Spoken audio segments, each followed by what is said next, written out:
Hey guys, Steven here, Delta H, and I'm here with Aaron Roberts. Hello, everyone. Now, if you don't know who he is, you've all seen him. Yeah, you've heard me somewhere. Somewhere, so many voices, so many characters that you've done. And you literally have a cult following because of Black Butler. Yeah. I mean, that has become an anime cult classic. Yeah, totally. I was between Black Butler and Tokyo Ghoul and D. Gray Man. I'm gonna be Around for forever. forever. Yes. What has been your favorite character to do so? I think my favorite character that I've ever done. I'm really enjoying doing Howard Link and D. Gray Man, but my favorite character is probably Sunny from Toriko Gourmet Hunter. That was like my first big role, and Tyler Walker took a chance on me. It was only my second audition when I landed that role, and so I got to cut my teeth on it, and that was really exciting. So I think that still has a special place in my heart, that character. Now, being a voice actor and doing so many characters, does parts of their personality kind of come home with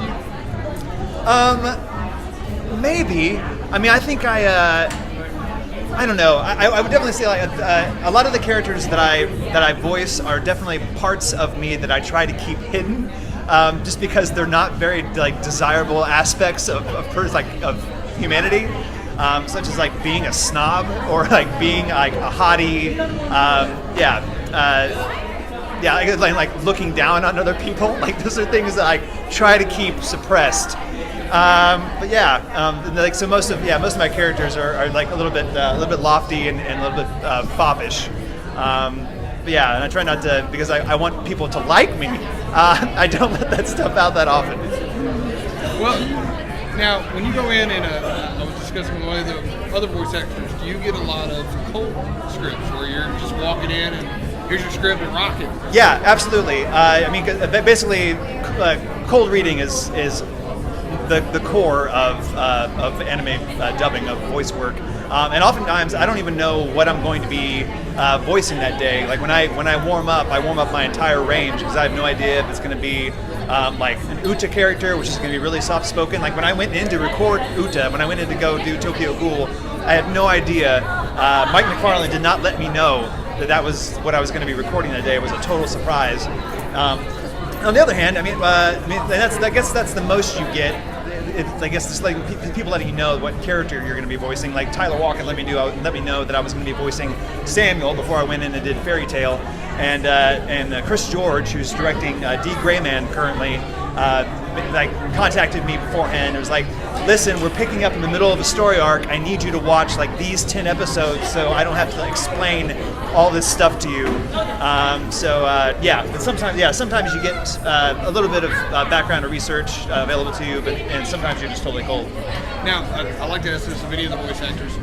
What do you think people that are looking to get into voice acting, how would they go about doing it? What do they need to do before they try to even make it? I would say get some training. That doesn't necessarily have to be theater training. You just need to learn how to control your instrument. A lot of the people that work at Funimation came at it from they're classically trained singers, because they know how to control their voice and provide proper breath support. They function really well in the booth, and they just like on the other side of that happen to be like giant anime nerds and know how the voices are supposed to sound. So they've been able to come in and like kind of get a jump start on the game. Officially, it'd be really great if you had some theater training.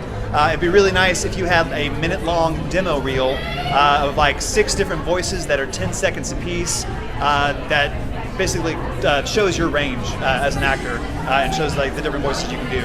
I know that Funimation has a rolling like open audition call where you can like sign up on the internet on their website, and then they will call you in like these cattle calls and have you read a couple different sides. So that's an option. I guess at the beginning, like you got to move to Dallas or you got to move to Houston because Sentai Filmworks is here and Funimation is up in Dallas, and those are being in town is a lot easier. I don't know how much time we have. You can edit this out later. But the dream story is Micah Solitude, who's living in Hawaii, sent in his demo reel to Funimation, and somehow they got someone to listen to it. And then they and told them, I believe he told them that he was living in Dallas, and they're like, hey, can you come in next week? We want you to come in for a session or whatever. And he bought the $1,500 plane ticket from Hawaii with 2 bags and flew to Dallas and just moved there. And fortunately for him, things worked out. But I think that is the ultimate gold, rainbow sealed scenario that probably won't happen for you or anyone else ever again. But yeah. Now, has there ever been a character after you voiced an anime and you went and watched it and you looked at one of the other characters and you're like, man, I really should have voiced that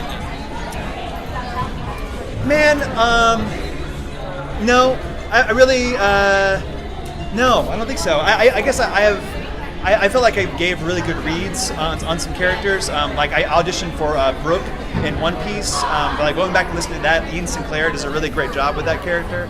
I don't know, the directors at Funimation, I've never worked at Sentai, but the directors of Funimation know what they're doing. And I don't know, I trust them. I never forget, Austin Tyndall said this to me. He's like, it's better to not be cast than to be cast and ruin someone's favorite character. Yeah, those are some wise words, children. Take heed. Now, we have one question we ask everybody, which is, what is your definition of a nerd? Man, I don't. You know what? Maybe someone who is obsessed with something to the detriment of other parts of their life, maybe. Which I nerd out about comic books and probably theater, and that my obsession with those things may affect other parts of my life that could be healthier. So there's that. Great answer. I like it. Yeah. Well, I appreciate it so much. Thank you for taking some time out to speak to us. Yeah, man. Thanks for having me.